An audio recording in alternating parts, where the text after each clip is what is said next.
E aí, galera, tudo bem? A gente vai voltar aqui com o nosso programa aqui, né, o Investindo na Bolsa. Hoje a gente vai falar de um assunto um pouco diferente, que é exatamente quando a Bolsa está assim, nesse momento de consolidação, que é o que a gente está vivendo, que acaba todo mundo pensando o que faz quando a gente está nesse momento.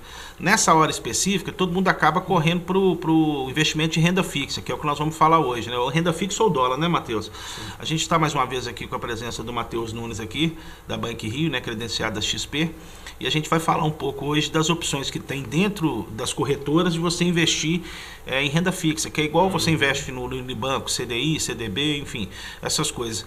Então, enfim, Matheus, nesse momento específico, assim, quando o mercado está andando de lado ou tá até mesmo caindo, as pessoas começam a correr aí para renda fixa, né? Fala um pouco disso aí. Fala, galera. Então, quando a situação fica mais complicada, ninguém sabe para que lado a bolsa vai, tá todo mundo com medo, o que o pessoal gosta de fazer?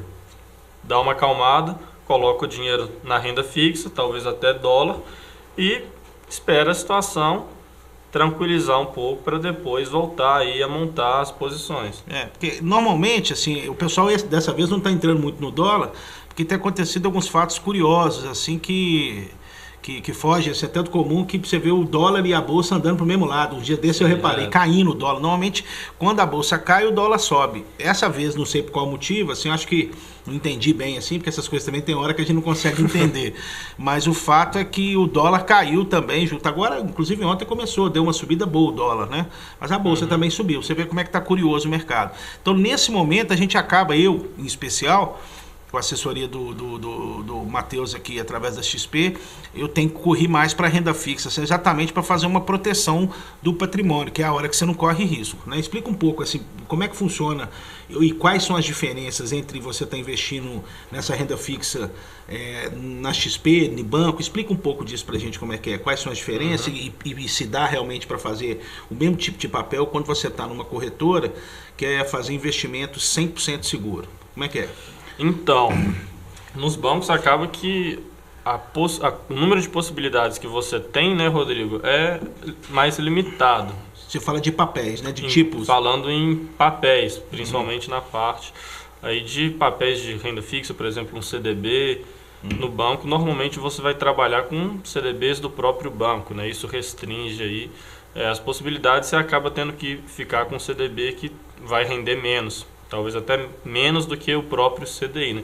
Que é o que vai balizar esse mercado. Sim. Então, a ideia de investir em renda fixa em plataformas abertas, através de corretoras, vai ser aumentar aí o número de possibilidades que você tem, entendeu? Até fazer uma parte aqui, assim, tem um gerente de banco, às vezes, começam a falar... O próprio Matheus fala comigo às vezes, RED, umas linguagens muito próprias.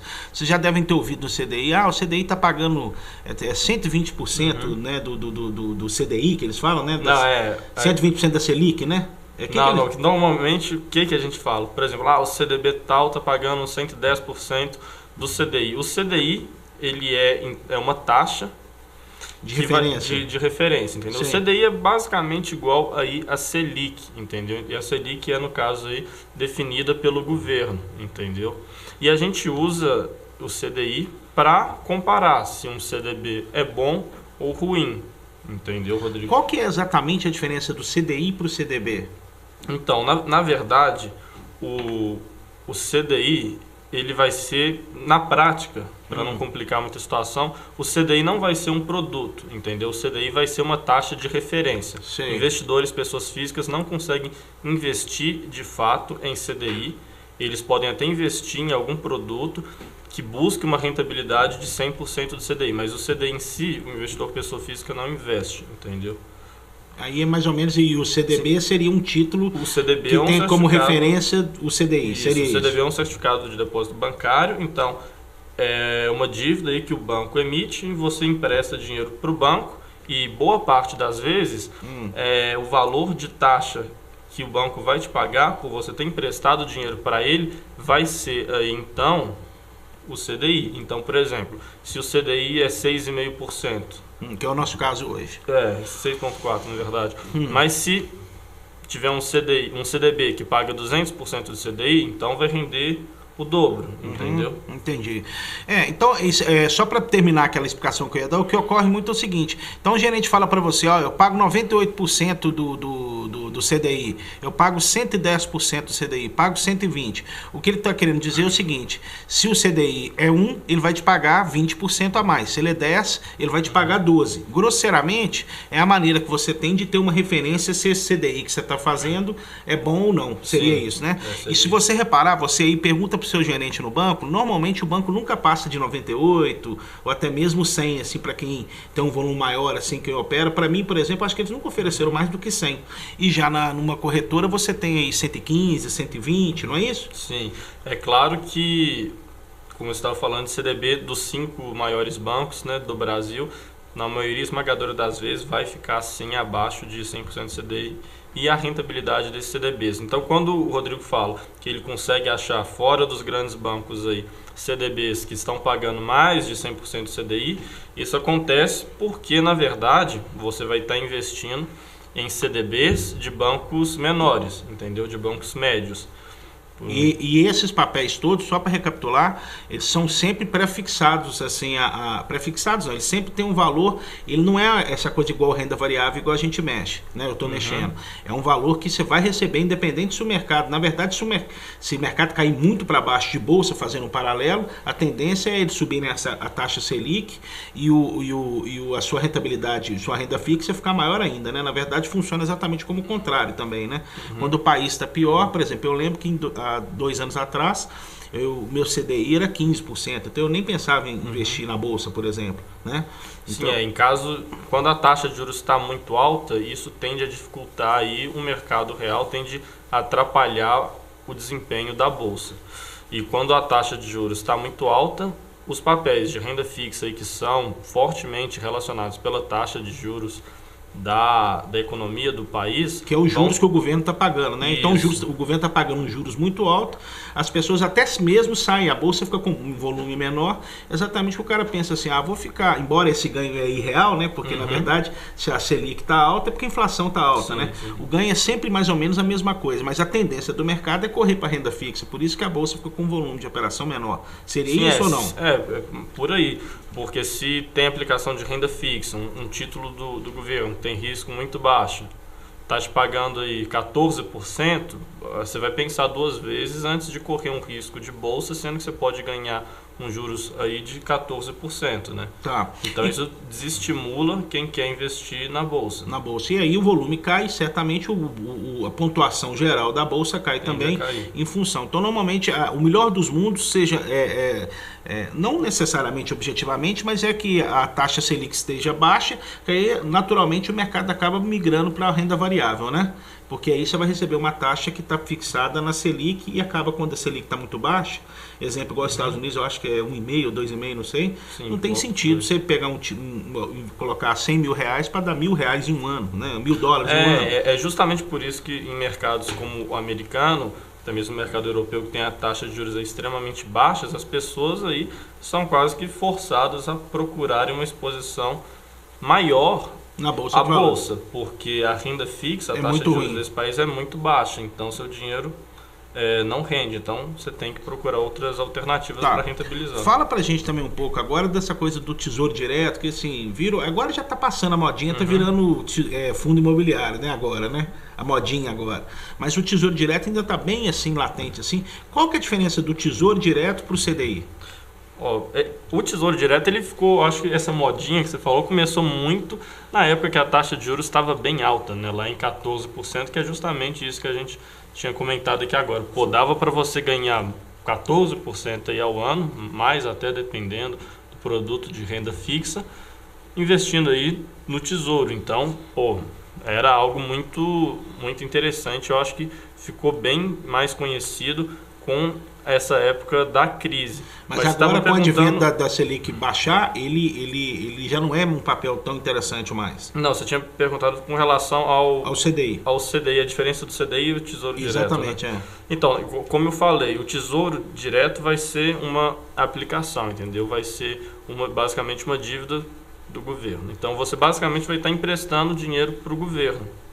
Entendi. Ele estipulou a taxa de 6,5%, você vai, grosseiramente, vai lá, empresta e ele vai te pagar 6,5% ao ano. Isso. Esse seria, que você acabou de falar, vai ser o Tesouro Selic, entendeu? O Tesouro Selic vai ser um tesouro que vai render aí, basicamente a Selic, e a Selic, como eu tinha falado anteriormente, é muito próximo aí do CDI. Então o Tesouro Selic é como se ele rendesse 100% do CDI. Tá, mas e o Tesouro Direto? Eu acabei de interromper. O tesouro Direto é essa forma de investir nos títulos públicos federais, entendeu? Então, o governo ele criou essa plataforma que possibilita a qualquer pessoa... Ah, tá. Então o Tesouro Selic, na verdade, é uma das opções do Tesouro Direto. Exatamente, tá. Entendeu? Entendi. Então o Tesouro Selic é uma das opções do Tesouro Direto. Além do Tesouro Selic, que é o que está atrelado aí ao CDI, que é a Selic, a gente tem também o Tesouro IPCA. O que é o Tesouro IPCA? É o tesouro que vai ter uma rentabilidade atrelada à inflação. Então, supondo, se a inflação é 4%, o Tesouro vai te pagar lá a inflação, que é 4%, mais 4%. Então, se a inflação sobe para 10%, o Tesouro Inflação vai te pagar o que for a inflação, mais aí uma parte de 4%. Tá, me fala assim um pouco, a gente estava conversando ali dentro, você me falou antes da gente gravar, que tem aquele ambiente corporativo, um ambiente bancário, explica um pouco isso. Só para finalizar, os 3 principais tipos de tesouro direto. Então eu falei já do Selic, que é basicamente igual ao CDI, falei do inflação, que vai estar aí indexado pela inflação, e vou falar agora do tesouro pré-fixado, que é um tesouro direto, que é um título público federal aí, uma dívida que vai ter sua taxa pré-fixada. O que é isso? Então, por exemplo, ela vai render 10% ao ano até o vencimento, e é isso, entendeu? Se a taxa de juros do país for para 20%, ele continua rendendo 10%. Se a taxa de juros do país for para 2%, ele continua rendendo 10%. Se a inflação subir, cair, não importa, ele sempre vai render aí 10%. Eu até vi outro dia um vídeo na internet, até de uma menina dessa que investe também, não é a Betina não, tá, gente? Porque a Betina, nossa senhora, a gente não vai nem falar mais. É uma outra que investe, ela estava comentando que naquela época dos pré-fixados, ela comprou, acho que foi um título a 17%, né? Então é um título que foi pré-fixado, por exemplo, 17% ao ano. Até 2025, se eu não me engano. Então, o que acontece? Mesmo agora a taxa de juros estando baixa, ela continua a ter essa rentabilidade independente da taxa, porque já foi combinado, porque ela comprou lá atrás. Então, agora, por exemplo, se ela for vender esse título dela, ela inclusive ganha dinheiro, que o pessoal paga isso. Tem tipo um mercado secundário que paga mais, né? Eu não sei exatamente qual o papel que ela comprou, mas se for um papel que tiver um mercado secundário, ela vai vender esse papel aí muito bem, né? Porque se ela tem um papel que está pagando 17%, e hoje os papéis que são emitidos estão pagando aí 9%, 6,5%, se for pré-fixado paga 9%. Então, tá muito acima do que está sendo emitido hoje. Então, se ela for vender isso para alguém, todo mundo vai querer, vai ter uma procura muito alta, ela vai fazer uma boa venda. Mas a gente está falando da parte de tipos de dívida, corporativo ou bancário. Bancário, depois você falou debêntures também, né? Isso, então a gente tem 3 principais categorias de renda fixa, de emissores. De emissores de renda fixa. Emissores de renda fixa. Um é o governo, que a gente já falou, com o Tesouro Direto. Outro que a gente começou o vídeo falando são os emissores aí bancários, né? Que basicamente vão ser quando os bancos pegam dinheiro emprestado com a gente, né? Com a gente, que vai ser principalmente aí por CDB ou por LCI. O CDB e a LCI é basicamente a mesma coisa, só que o LCI você não paga imposto de renda, entendeu? Então, dependendo da situação, é bom. Dependendo da situação, vale mais a pena pagar o imposto, porque mesmo pagando imposto ainda fica maior a rentabilidade. Sim. E o outro, que seria aí as dívidas corporativas, né, o crédito privado, vão ser dívidas que você empresta o dinheiro para uma empresa, e essa empresa então promete aí que vai te pagar uma rentabilidade. Pode Entendi. ser. Mas isso tudo com norma, tudo, né? Isso Na é verdade, tudo quando fala empresta, assim, né? é uma coisa seguinte, essa empresa emite um título, né, que fica disponível dentro das corretoras, né, que tem todas as garantias, é tudo, nós estamos falando hoje de um investimento assim, em renda fixa, que é um investimento certo. É claro que ele paga menos, né, em alguns casos. Quem, na verdade, fez o investimento, comprou esse CDB pré-fixado, ganhou na loteria, né? Ganhou na loteria, porque hoje, por exemplo, a turma está lutando para operando na bolsa aí para tentar ganhar 17%, 20% ao ano. Então você vê que esses caras estão parados ganhando esses 17%. Então, dependendo da hora que você entrar, a renda fixa pode ser inclusive melhor do que a questão da bolsa, né? Então, assim, sim, tanto é que tanto é que essa menina é investidora, ela parou de operar na bolsa porque ela comprou esses papéis e vai esperar até 2023, 2025 sem operar, porque é um papel que está pagando uma rentabilidade bem acima do mercado, não é isso? Sim. Até voltando àquilo que você falou, eu estou falando que você empresta dinheiro para a empresa, você empresta dinheiro para o banco, mas isso é muito regulamentado. Esses processos aí são todos regulamentados aí pela CVM, né, que é o órgão que cuida dessa parte do mercado financeiro. E se você for ver um regulamento de uma oferta primária de uma debênture, por exemplo, isso vai ter aí mais de 500 páginas, entendeu? Porque discriminando ninguém entende aquilo, só o advogado entende, talvez nem os advogados entendam. De tanto está escrito. É até uma coisa importante, o Matheus prometeu de fazer uma planilhazinha que nós vamos deixar aí para você fazer download abaixo. Essa planilhazinha ela vai ter exatamente essas 3 modalidades de dinheiro. Vai compilar isso tudo que a gente está falando para ficar mais visual e separar nessas categorias e colocar algumas diferenças delas. Tá, eu queria também pedir ao Matheus o seguinte, é uma coisa muito curiosa, igual eu falei dessa história do 120% do CDI, não sei o que, essa linguagem, a gente fazer tipo uma tradução, entendeu? Porque no fundo tem uma linguagem... fazer um glossário. Um glossário mesmo, porque assim, a gente que trabalha com outra coisa, que mexe, a gente fica realmente um pouco inseguro, porque no fundo, até esse próprio programa, para quem está assistindo a primeira vez, é importante assistir, se conseguir não pegar tudo, assiste de novo, porque a gente fica tentando condensar e existe uma linguagem muito própria e acaba tendo dificuldade. Mas se assistindo também os programas anteriores, vocês vão estar descobrindo, vocês vão estar entendendo melhor de que realmente nós estamos falando, porque é um assunto um pouco complexo e que a gente realmente vai soltando as coisas e algumas pessoas, até por falta de bagagem de conhecimento, como é que funciona o mercado financeiro, seja de renda fixa ou bolsa, tem dificuldade de compreender. Então, é importante realmente você ter uma postura de pegar esse programa que nós estamos fazendo para vocês e também dar uma pesquisada, né, Matheus? Porque tem uma coisa, por mais que a gente tenta simplificar, vou pedir ao Matheus para fazer esse resumozinho do que é linguagem coloquial, essa nomenclatura muito própria do mercado, mas para vocês tentarem entender. Agora, fala um pouco daquele FGC, né? FGC e o IR, fala pra gente. O Fundo Garantidor de Crédito, né? O que é isso? É basicamente um seguro, entendeu? Que você tem para suas aplicações financeiras que foram emitidas aí por bancos. Não todas, mas a maioria das dívidas aí dos bancos é coberta aí pelo FGC. Os bancos operam aí muito alavancados, né? Muito endividados. Então foi feito esse mecanismo para proteger o investidor caso o banco quebre, entendeu? Então, por exemplo, se algum banco quebrar e você estiver investindo nele, você está protegido aí pelo FGC em até R$250 mil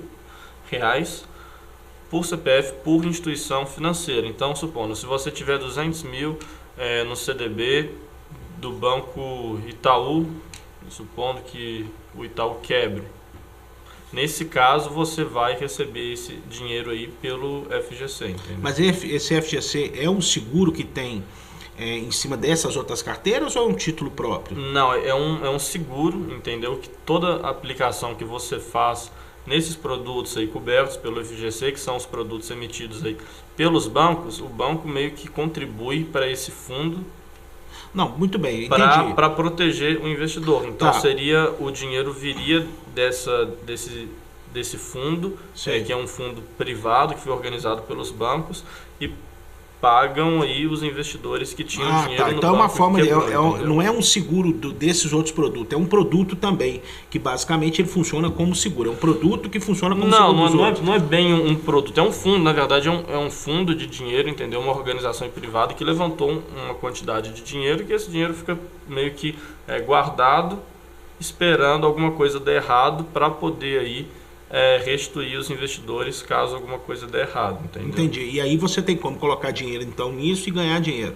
No FGC? Não tem como investir no FGC. Então é isso que é a dúvida. Na verdade, o que você está contando é que todos esses produtos que a gente está falando, são cobertos pelo FGC, ele tem um seguro e tal, que torna ele um produto mais seguro ainda. Então todo CDB ele vai estar aí coberto pelo FGC, o que torna ele muito mais seguro, porque supondo, você compra um CDB de um banco pequeno, um banco médio, e esse banco quebra.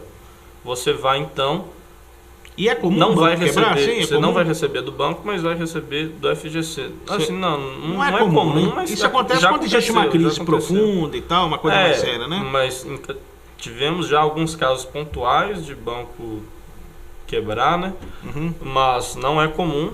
E aí todos os clientes foram ressarcidos, tudo certinho? Sim, eles são ressarcidos. Depois que o banco inicia, né, o processo aí de falência, faz a parte burocrática, os investidores recebem o dinheiro. Um problema é até que nesse meio tempo burocrático, até o banco finalizar essa questão do processo de falência, pode demorar um pouco para o investidor receber esse dinheiro do FGC, entendeu? Mas só para explicar, nós estamos falando de uma situação absurda, né, extrema. Na verdade, a renda fixa é o investimento mais seguro, e assim, nós estamos falando de uma situação absurda, por isso que existe esse seguro e tal. São casos nesses grandes bancos. São casos raros de acontecer, são casos que dificilmente vão acontecer, mas dá uma tranquilidade muito grande para o investidor.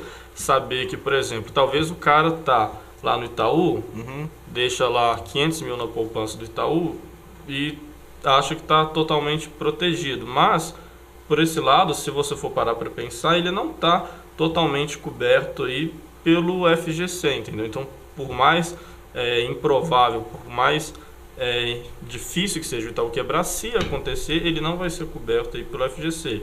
E, por outro lado, se ele dividisse 100 mil em cada banco médio e algum desses bancos médios quebrasse, ele iria receber então aí essa cobertura com mais facilidade, né? do FGC, porque ele estaria dentro desse limite aí que o FGC tem aí, estipula de R$250 mil por CPF por instituição financeira.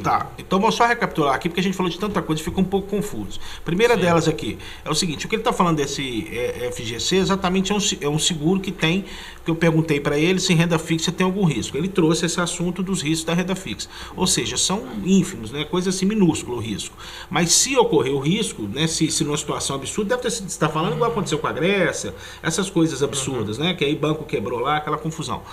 Mas o fato é o seguinte, ele só explicou como é que funciona, mas aqui, por exemplo, a gente não tem nenhum fato contundente que aconteceu nos últimos 30 anos assim. De não quebrar? Não, de que eu falo que quebrar pode ter quebrado, mas eu estou dizendo de dar prejuízo para não, tiveram quebras pontuais que foram aí cobertas pelo Isso aí, ele não tem, você não vai ter esse prejuízo. Então, assim, a renda fixa, na verdade, nesse momento que a Bolsa está, quando a gente fala andando de lado, consolidada, é que a Bolsa está esperando a reforma da Previdência, ela não está. Tem hora que ela ameaça subir, tem hora que ela cai, ela caiu bem, né? Caiu uns 8 mil pontos aí e tal. Então, assim, ela chegou, bateu no 100 e voltou para 92. Então, nessa hora, por exemplo, vamos pensar, se você põe um dinheiro e a bolsa cai, você vai perder dinheiro. Então, o mercado corre para a renda fixa. O que é mais importante aqui, por que eu estou vendo essa conversa toda? É o seguinte, você que está com seu dinheirinho no banco aí, num CDI horroroso, que eu tive muito tempo, com um CDI péssimo. Então, assim, ao longo do tempo você vai perdendo muito dinheiro. Eu quero que você entenda, principalmente a grande mensagem, a primeira pergunta que você tem que fazer para o seu gerente é quantos % do CDI que o seu CDB tá, o seu CDI ou CDB está pagando lá, né, Matheus? Essa é uma pergunta fundamental de você fazer para o seu gerente. Por quê? Porque o banco, como você está lá, ele não precisa te oferecer um CDI que seja interessante, né? Ele acaba te oferecendo um CDI pior. E às vezes acontece, até aconteceu com um amigo que eu sugeri que trouxesse o dinheiro para a corretora, Depois que ele conversou isso no banco, o banco melhorou o CDI dele. Entendeu? Então, assim, na pior das hipóteses, ainda que você não queira mudar para a corretora, né, com seu recurso, você vai conseguir melhorar a taxa que você está ganhando lá, entendeu? Então, vale a pena você entender um pouco dessa história que nós estamos falando aqui de CDI. A gente sabe que, embora a gente tente simplificar, é uma coisa mais difícil, mas é fundamental, porque senão você realmente vai ficar perdendo dinheiro aí ao longo do tempo. Eu mesmo perdi muito dinheiro, porque a gente pensa que não, 100% de CDI para 120, é 20% a mais que você está ganhando dentro da taxa aí, né, Matheus? 20% ao longo de uma vida aí faz total diferença, né? E se você quiser aumentar a rentabilidade dos seus investimentos no banco, é só você ameaçar sair. Aí pode ter certeza que eles vão te procurar e te oferecer alguma coisa melhor. É uma relação comercial igual aquela coisa, igual você está comprando um produto caro, você fala, não, eu vou comprar do outro lá. Ele fala, não, eu abaixo para você aqui. Então, assim, começa a perceber, mas eu tenho pouco capital. É o que ele falou, independente do capital, esses 20% a mais ao longo dos anos, vida, né? Da vida e tal, vai ficando muito interessante essa diferença. Então, assim, fala só do IR, que você não falou do IR, só para a gente fechar o programa. Só para finalizar, o que faltou falar aqui de imposto de renda, né? Então, a renda fixa aí, todos os investimentos de renda fixa, ou melhor, quase todos, você vai pagar aí imposto de renda, entendeu? A tabela varia aí ao longo do tempo e chega no mínimo de 15%. Essa é uma coisa interessante. Mas não vou nem quebrar essa tabela, nem aprofundar nela. O que eu queria falar aqui é que algumas aplicações de renda fixa são isentas aí de imposto de renda, o que pode ser bastante útil. Por exemplo, as LCIs, não tem imposto de renda? Não pagam imposto de renda. Então, ponto positivo aí para as LCIs.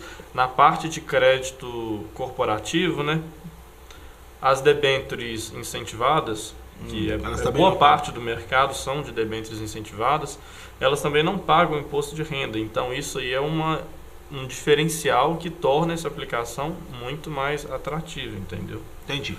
Gente, nós vamos fechar o programa hoje, vamos fazer só um resumo aqui antes da gente encerrar, Matheus. É o seguinte, o que nós estamos falando? O mercado instável, que é o que está acontecendo agora com a Bolsa de Valores, ou seja, ele parado ou caindo, ou subindo e descendo de forma descontrolada, naturalmente, eu e quem está investindo na Bolsa corre para um ambiente seguro, que é renda fixa. Existem grandes opções em renda fixa, né, Matheus? Existem essas opções, principalmente para esses momentos, e a vantagem da renda fixa, você pode estar lá, na hora que o mercado voltar ao normal, você volta. Mas isso é muito confuso o que vocês estão conversando aí. Pode até ser um pouco mais confuso para você que ainda não tem ainda, não começou a parar para poder raciocinar um pouco em cima disso. Mas olha, não deixa, porque às vezes os bancos ficam aí 10, 15 anos, eu sei, juntando o seu dinheirinho lá, e esse pessoal ficando com 20% do que você poderia estar ficando.